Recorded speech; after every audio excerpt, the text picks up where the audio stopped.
Diretamente de Serra Negra do Norte, o correspondente Donaldo Nazário Serra traz as notícias mais relevantes, conectando você aos acontecimentos que impactam a vida de toda a população.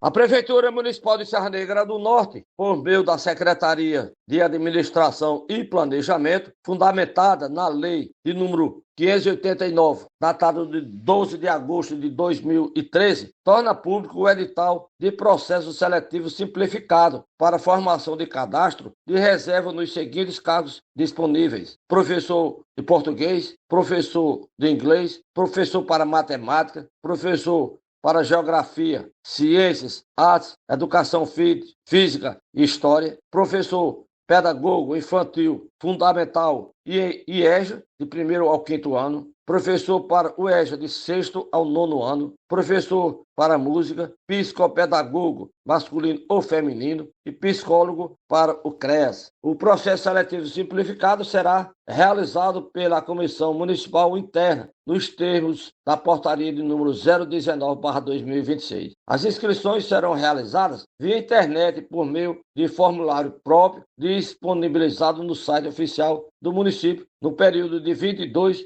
a 24 de abril, no horário oficial de expediente do Centro Administrativo Geovanido Pereira de Brito. Poderão se inscrever candidatos maiores de 18 anos que possuam a escolaridade mínima exigida para cada cargo. A inscrição custará o preço de R$ 50.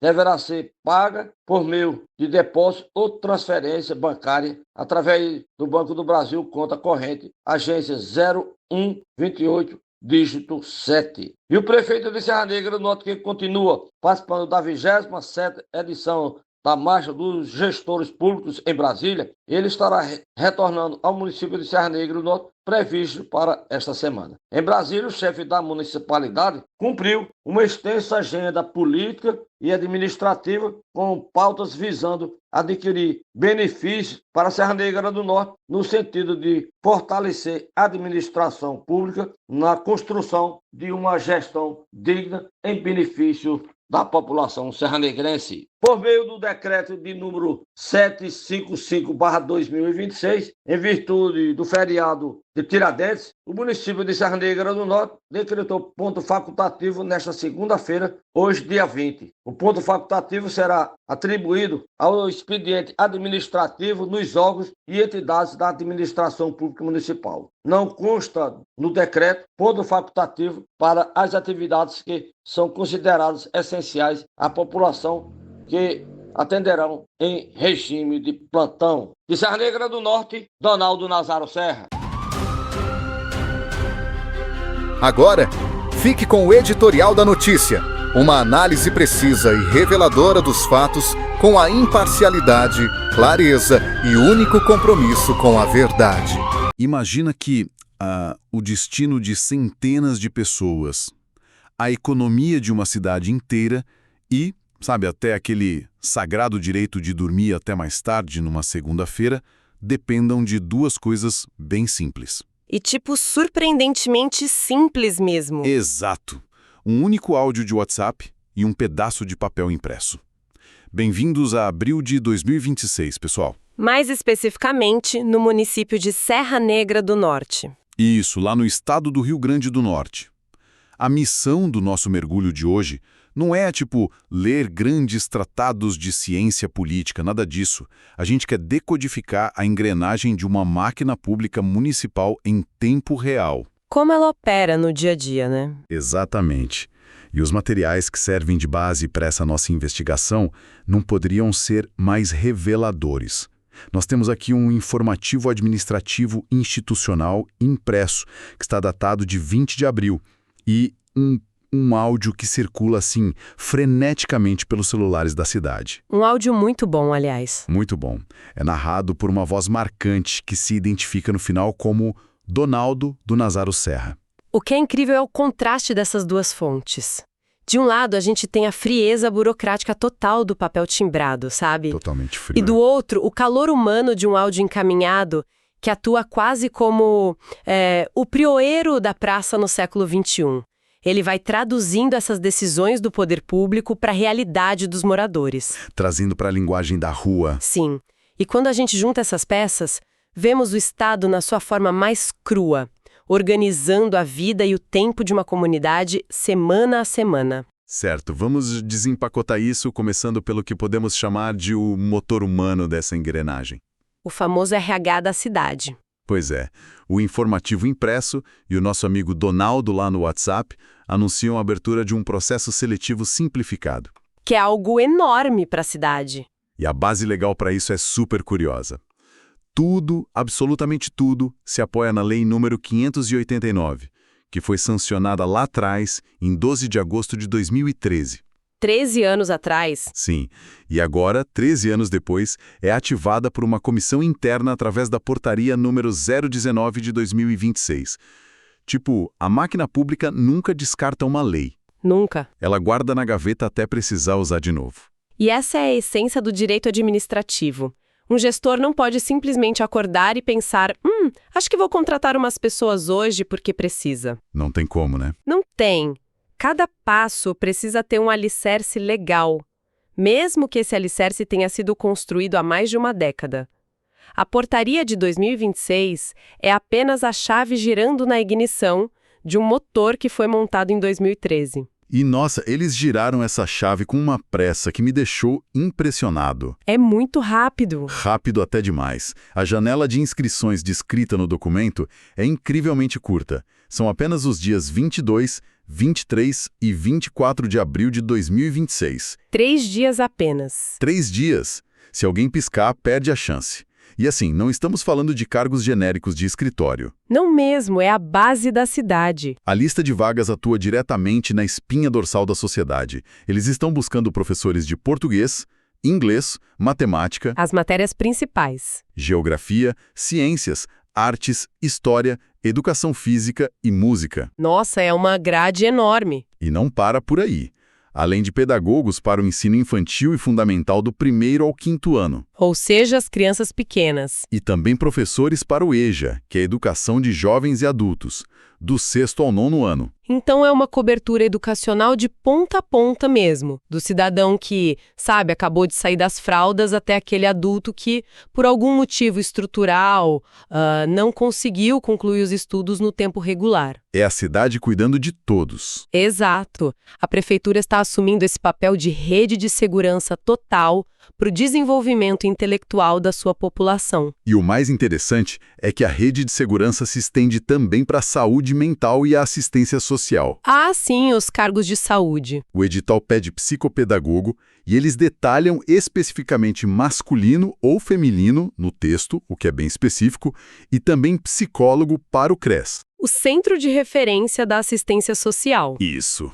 Mas, olha, lendo tudo isso, uma coisa me incomoda de verdade. O que seria? Tentar preencher uma gama tão vital de profissionais, tipo professores de todas as áreas, psicólogos, tudo isso numa janela de 3 dias, não parece uma receita pronta para o caos. Parece, olhando de fora. Tipo, como uma prefeitura consegue selecionar as pessoas que vão moldar o futuro da cidade em apenas 72 horas? O que é fascinante aqui é entender o mecanismo que permite essa velocidade sem necessariamente causar o caos que você imaginou. O documento deixa muito claro que se trata de uma seleção para cadastro de reserva. Ah, o famoso cadastro de reserva. Sim, na administração pública, o cadastro de reserva atua como um pulmão de emergência, sabe? A prefeitura não está necessariamente contratando todas essas pessoas para começarem a dar aula na segunda-feira seguinte. Então eles não vão trabalhar amanhã.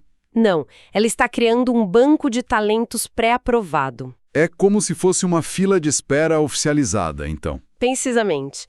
Pensa na vulnerabilidade de uma cidade menor. O serviço público essencial, assim, tem horror ao vácuo. Claro, a cidade não pode parar. Imagina se a única psicóloga do CRES precisar de uma licença médica urgente. Ou se o professor de matemática do 9º ano resolvesse mudar de cidade no meio do semestre. Os alunos ficam sem aula. Exato. A prefeitura não pode deixar os alunos na rua ou a população sem atendimento psicológico até organizar um concurso público tradicional. Que a gente sabe que pode levar meses, né? Até anos. Com certeza. Com um processo seletivo simplificado para o cadastro de reserva, que foi validado por aquela comissão, se o imprevisto acontece na terça-feira, na quarta-feira a prefeitura já pega a lista e convoca o próximo. É super eficiente. É uma agilidade administrativa desenhada justamente para garantir que esse motor humano nunca apague. Entendi. Eu entendi o conceito desse amortecedor de problemas.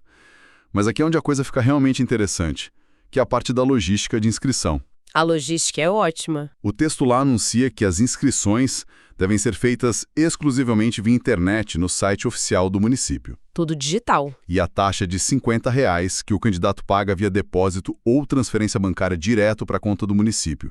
E eles dão os dados lá, Banco do Brasil, agência 0128, dígito 7. Bem específico. Tudo só extremamente moderno, né? Pix, transferência, internet. Porém, existe uma regra imposta no edital que, quebra completamente essa aura digital. Aquela restrição de horário. Sim. A inscrição online só pode ser realizada durante o horário oficial de expediente do Centro Administrativo Giovanido Pereira de Brito. Isso é muito emblemático. É como se a tecnologia esbarrasse na tradição burocrática do relógio de ponto físico. A internet da prefeitura tem hora para dormir? Pois é. Essa restrição sempre causa uma certa estranheza à primeira vista, mas ela carrega uma lógica puramente operacional e de segurança jurídica por trás. Segurança jurídica? Como assim? É que, mesmo sendo um formulário na internet, há humanos operando o sistema do outro lado. Aquela comissão que regulamenta esse processo, nomeada pela portaria 019, precisa estar disponível lá no prédio para homologar os depósitos, tirar dúvidas, resolver panes. Ah, entendi. É uma salvaguarda contra imprevistos digitais, então. Exato. Imagina se o candidato tentar enviar o comprovante do Banco do Brasil às 11 da noite de uma quinta-feira e o servidor da prefeitura travar. Não vai ter ninguém lá para atender o telefone e registrar o problema. Ninguém. Limitar a internet ao horário de expediente garante que o suporte técnico humano esteja fisicamente sentado na cadeira. É irônico, mas mostra como o serviço público, no fim das contas, ainda depende de pessoas em carne e osso supervisionando as máquinas. É o choque entre a promessa de conveniência total do mundo virtual e a realidade nua e crua da responsabilidade legal da administração direta. Faz todo sentido. Porque se der problema fora do expediente, o candidato poderia processar o município alegando que o sistema falhou e ele perdeu a vaga. Fechar o site quando o prédio fecha é, no fundo, só gestão de risco. Fecha apenas com a arrecadação local de um município de pequeno ou médio porte como Serra Negra do Norte. Não fecha mesmo. Manter o motor humano funcionando custa caro. E é por isso que a nossa atenção, assim como os olhos de todo o município, se volta para a capital federal. O que nos leva à busca pelo combustível que alimenta essa máquina toda. Exato. O informativo impresso e aquele áudio explicativo do Donaldo deixam muito claro que o prefeito de Serra Negra do Norte, o Acácio Brito, não está na cidade. Ele viajou. Ele pegou um avião e foi a Brasília para participar da 27ª edição da Marcha dos Gestores Públicos. E o retorno dele está previsto apenas para o decorrer desta semana. É um evento enorme lá em Brasília. E aí as justificativas oficiais para essa ausência usam aquele vocabulário institucional bastante rebuscado, sabe? Sei bem qual é o tom. O documento diz que o objetivo é cumprir uma, e eu cito, extensa agenda política e administrativa, focar na captação de recursos e buscar o fortalecimento da administração pública na construção de uma gestão digna. É um texto bem polido. Mas olha, vamos ser francos aqui. Quando um texto governamental fala em agenda política para construir uma gestão digna, isso não soa como um malabarismo retórico muito refinado apenas para dizer que o prefeito precisou pegar um avião para pedir dinheiro para a cidade? Se conectarmos isso ao panorama geral do nosso arranjo federativo, a sua provocação tem mérito, sim. Mas, sabe, a palavra pedir talvez simplifique um pouco demais a complexidade real do sistema. Você acha? Acho. A realidade objetiva do Brasil E isso é independente de quem ocupe o poder executivo lá no município ou a presidência da República lá em Brasília, é que a distribuição da carga tributária cria uma dependência estrutural. Como funciona essa dependência, para quem está ouvindo a gente entender bem? É simples. A imensa maioria dos municípios brasileiros simplesmente não tem base industrial ou comercial forte o suficiente para gerar arrecadação própria, capaz de cobrir todas as suas despesas essenciais, só cobrando impostos locais. Entendi, o IPTU e o ISS da cidade não pagam a conta do hospital e das escolas. Exatamente, não dá conta de bancar aquela lista enorme de professores que a gente acabou de ler. Mas isso não cria um ciclo vicioso e, sei lá, um tanto ineficiente? Porque pensa bem, o cidadão que mora lá em Serra Negra do Norte paga os seus impostos, grande parte desse dinheiro sobe para os cofres da União em Brasília, e depois o município precisa enviar o seu prefeito fisicamente para tentar recuperar uma fatia desses mesmos recursos. Sim, é um ponto válido. E esse é um dos debates mais antigos e acalorados sobre o Pacto Federativo no nosso país. Imagino que sim. O desenho atual tenta equilibrar as desigualdades regionais através de repasses constitucionais e fundos de participação. A questão é que, na prática, garantir que os recursos extras, as chamadas emendas parlamentares ou convênios federais, cheguem de fato à ponta da linha exige articulação política. Precisão de lobby. Lembra daquela rede de proteção que discutimos no começo? O financiamento do CRES, a construção de creches, a pavimentação de ruas. Sim, os serviços essenciais. Então, a capacidade de entregar tudo isso muitas vezes depende de dinheiro carimbado lá pelo governo federal. E é aí que entra a tal marcha dos gestores públicos. Exatamente. O fato de já estarem na 27ª edição desse evento, em 2026, prova que essa viagem não é um fato isolado do prefeito Acácio Brito, sabe? É uma instituição em si. Virou uma tradição de sobrevivência. É um evento de sobrevivência diplomática. Milhares de prefeitos e gestores de todo o país convergem para a esplanada dos ministérios para fazer lobby, no sentido técnico da palavra mesmo. Eles vão lá apresentar projetos. Isso, apresentam projetos, tentam destravar burocracias antigas, assinam convênios novos. Quando o informativo da prefeitura fala em gestão digna, o que está em jogo não é um conceito abstrato de dignidade lá nas nuvens, é a tradução material disso. A dignidade na prática. É ter merenda na escola do EJA à noite, é garantir o salário do psicólogo do CRES no fim do mês, é aquele asfalto que não deixa a rua alagar quando chove. A autonomia do município passa, por mais paradoxal que seja, por uma maratona de reuniões a milhares de quilômetros de distância. É fascinante notar essa dualidade, né? O líder do executivo precisa literalmente sair da sua jurisdição territorial, do seu estado, para garantir a viabilidade financeira dela. É a ironia da nossa política. Mas enquanto o prefeito Acácio Brito articula esse oxigênio financeiro lá no Distrito Federal, a cidade de Serra Negra do Norte não entra em modo de pausa aguardando o retorno dele. De jeito nenhum. A máquina continua. Quem dita o ritmo da vida na cidade, no calor daquela semana específica, é a força de um pedaço de papel assinado. O poder do decreto executivo. Ele age de forma implacável, independentemente da presença física do seu autor. O que nos leva à terceira parte da nossa análise, o ritmo da cidade. Os materiais que temos destacam com força o decreto número 755 de 2026. O famoso decreto do feriado. Isso. A semana em questão abrange um feriado nacional, que é o Dia de Tiradentes.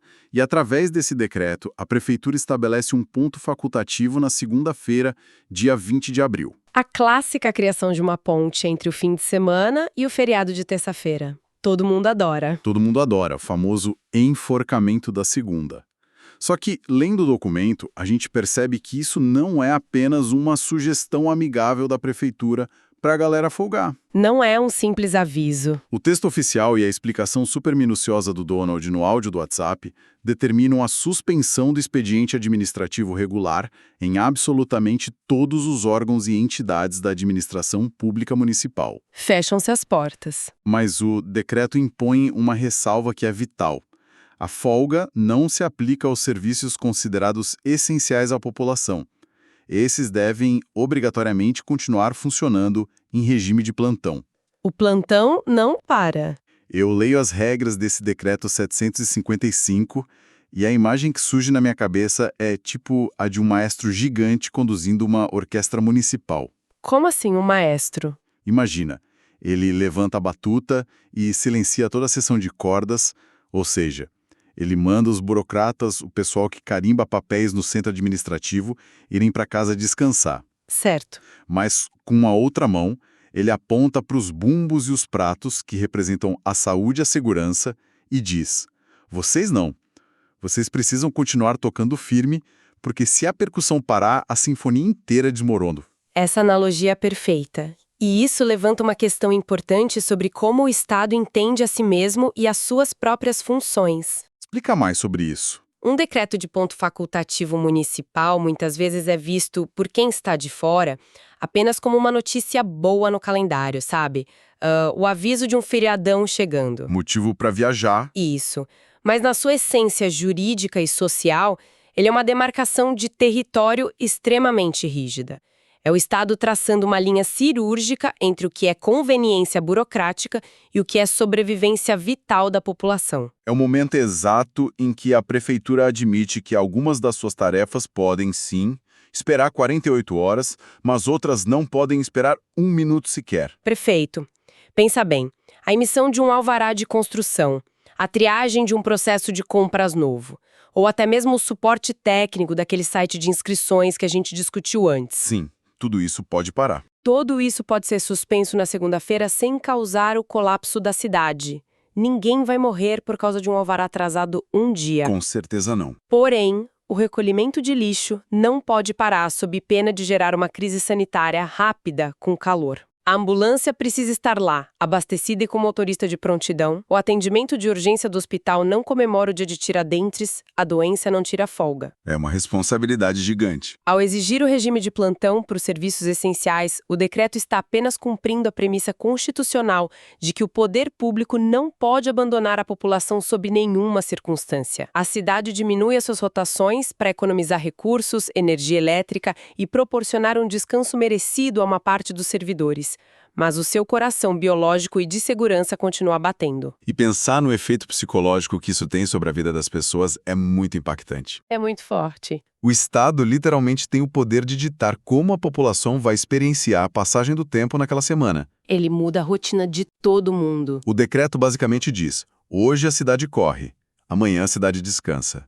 Você acorda cedo hoje, mas você pode dormir até mais tarde na segunda. É o controle do tempo. E tudo isso sendo gerido por um prefeito que, incrivelmente, nem sequer está na cidade, mas cuja assinatura lá no documento tem peso de lei no espaço físico delimitado do município. É o rastro institucional operando no seu grau máximo de eficiência.